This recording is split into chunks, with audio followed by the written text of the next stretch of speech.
நோய் இல்லாத வாழ்வு வாழ யாருக்கு தாங்க ஆசை இல்லை? இருந்தாலும் என்ன பண்ணுறது, நோய் இப்போல்லாம் யாருக்கு எந்த வயசில் எப்படி வருதுன்னு யாருக்குமே தெரியாது.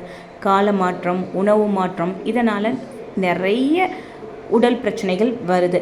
அதுக்கு நம்ம போகிற இடம்னு பார்த்திங்கன்னா ஹாஸ்பிட்டல். கண்டிப்பாக மற்ற எல்லாத்தையும் நம்ம அவாய்ட் பண்ணிடலாம், ஆனால் ஹாஸ்பிட்டல் போகிறத நம்மளால் எக்காரணம் கொண்டும் அவாய்ட் பண்ண முடியவே முடியாது. அதனால் ஒரு நல்ல ஹாஸ்பிட்டலை நம்ம தெரிஞ்சு வச்சுக்கிறது ரொம்ப ரொம்ப நல்லது.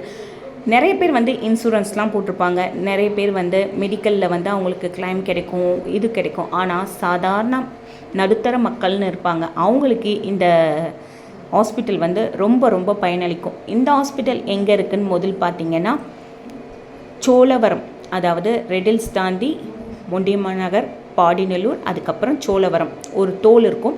அந்த தோலுக்கு முன்னாடியே இந்த ஹாஸ்பிட்டல் வந்துடும்.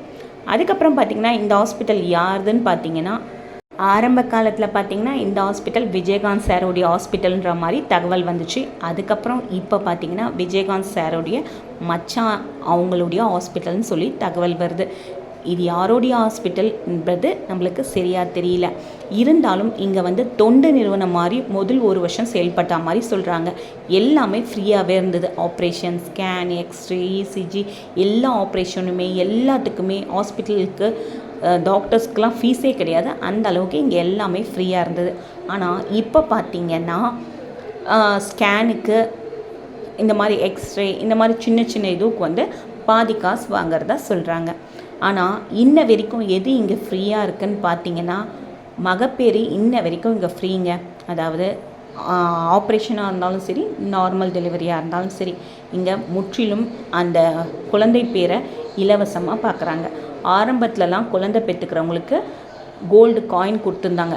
அது எத்தனை கிராமுன்னு எனக்கு சரியாக தெரியாதுங்க, ஆனால் 1 கிராம் தான் இருக்கும்னு நினைக்கிறேன். இப்போ 1 கிராமே 8ஆவது உயரத்துக்கு போயிடுச்சு. 1 கிராம் தான் கொடுப்பாங்கன்னு நினைக்கிறேன். ஆனால் எத்தனை கிராமுன்னு எனக்கு சரியாக தெரியாது.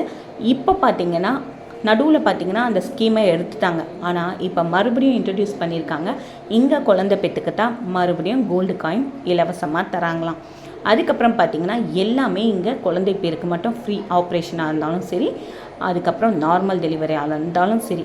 இங்கே நான் இன்றைக்கி எதுக்கு வந்திருக்கேன்னா, அம்மாவுக்கு ஒரு சின்ன ஸ்கின் ப்ராப்ளம், அதுக்காக தான் வந்திருக்கேன். அதுக்கப்புறம் பார்த்திங்கன்னா இங்கே எந்த ஸ்கேன், எல்லா டாக்டர்ஸும் இருக்காங்க, எல்லா ஃபெசிலிட்டியும் இருக்கும், எல்லா இடமும் நீட்டாக இருக்கும். தனியார் மருத்துவமனையில் போய் நம்ம ட்ரீட்மெண்ட் எடுத்தோன்னா அதில் 1/4 மடங்கு தான் இங்கே செலவாகுதுன்னு சொல்கிறாங்க. அது ட்ரீட்மெண்ட் எடுத்தவங்க சொன்ன தகவல் தான். இன்றைக்கி நாங்கள் எங்கள் அம்மாவுக்கு ஒரு சின்ன ஸ்கின் ப்ராப்ளம் வந்தேன். இதை நான் ஒரு தனியார் மருத்துவமனையில் போய் பார்த்துருந்தேன்னா ஒரு 500 ருபீஸ் டாக்டர் ஃபீஸ் ஆகிருக்கும். அந்த டாக்டர் ஃபீஸ் இங்கே ஃப்ரீ. மருந்து மாத்திரைகள்லாம் பார்த்திங்கன்னா டிஸ்கவுண்ட் ரேட்டில் கொடுக்குறாங்க. யாருக்குன்னா இந்த தகவல் பயனளிக்கும்னு நினைக்கிறேன். உங்களுக்கு தெரிஞ்சவங்க யாருனா இந்த மாதிரி மருத்துவ செலவு பண்ண முடியாமல், வசதி இல்லாமல் இருக்கவங்களுக்கெலாம் இந்த தகவலை ஷேர் பண்ணுங்கள்.